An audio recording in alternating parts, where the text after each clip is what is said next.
anlamı nedir? Vallahi bilmiyorum. Çok zor bir şey sordunuz. Peki İslam kelimesinin anlamı nedir?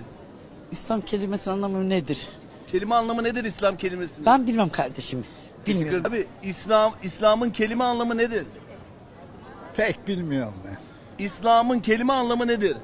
Abi İslam'ın kelime anlamı Müslümanlık herhalde. Öyle abi. Abi İslam'ın kelime anlamı nedir? Ben hayatımdan bezmiş. İslam'ın kelime anlamı ne demek?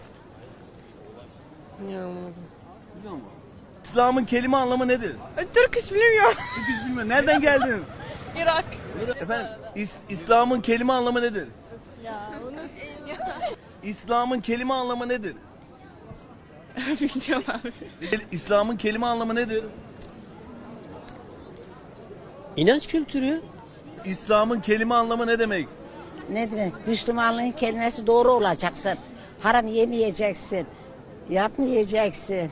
Ondan sonra güzelce şey yapacak. Ekonomiyi düzleyecek. İslam'ın kelime anlamı nedir? Bana mı soruyorsun bunu? Biliyorum ama cevap vermiyorum. Peki İslam'ın kelime anlamı nedir abi?